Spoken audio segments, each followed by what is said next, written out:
சித்திரை கிருத்திகை செவ்வாய்க்கிழமையொட்டி சிறுவாபுரி முருகன் கோயிலில் 4 மணி நேரத்திற்கும் மேலாக பக்தர்கள் காத்திருந்து தரிசனம் செய்து வருகின்றனர்.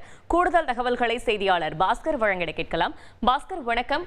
கோவில் நிர்வாகம் சார்பில் பக்தர்களுக்கு என்ன சிறப்பு ஏற்பாடுகள் செய்யப்பட்டிருக்கிறது? கள தகவல்களை சொல்லுங்க. அதாவது திருவள்ளூர் மாவட்டம் சிறுவாபுரியில் பிரசித்தி பெற்ற பாலசுப்ரமணிய சுவாமி திருக்கோயில் அமைந்துள்ளது. சித்திரை கிருத்திகையை முன்னிட்டு சிறுவாபுரி முருகன் கோவிலில் பக்தர்கள் கூட்டம் அலைமோதி வருகிறது. திருவள்ளூர் மாவட்டம் மட்டுமல்லாது சென்னை உள்ளிட்ட பல்வேறு ஊர்களில் இருந்து ஏராளமான இங்க சாமி தரிசனம் செய்து வருகின்றனர்.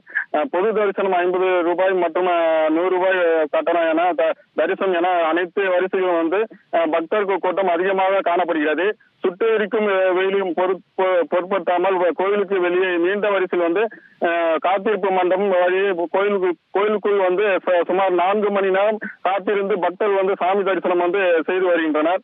கோயிலுக்குள் தேங்காய் உடைக்கக்கூடாது, நெய் தீபம் ஏற்றக்கூடாது என பல்வேறு தடைகள் விதிக்கப்பட்டதாக விதிக்கப்பட்டதாக பக்தர்கள் குற்றம் சாட்டியுள்ளனர்.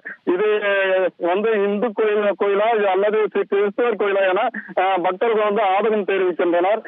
எளிதாக செல்லும் வகையில் நிர்வாகம் ஏதும் வசதிகள் செய்யவில்லை எனவும் வழி கழிவறை மற்றும் அடிப்படை வசதிகள் கூட இல்லை எனவும் புகார் தெரிவித்துள்ளனர்.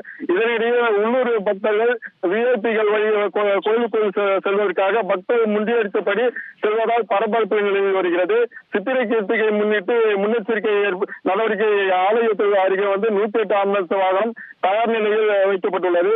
100க்கும் மேற்பட்ட போலீசார் பாதுகாப்பு பணியில் ஈடுபட்டு வருகின்றனர். தகவல்களுக்கு நன்றி பாஸ்கர்.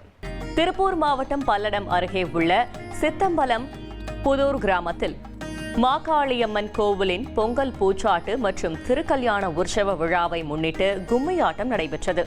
பஞ்ச பாண்டவர்கள் கதையை பாடலாக பாடி கும்மியாட்டம் ஆடியது பார்வையாளர்களை கவர்ந்தது.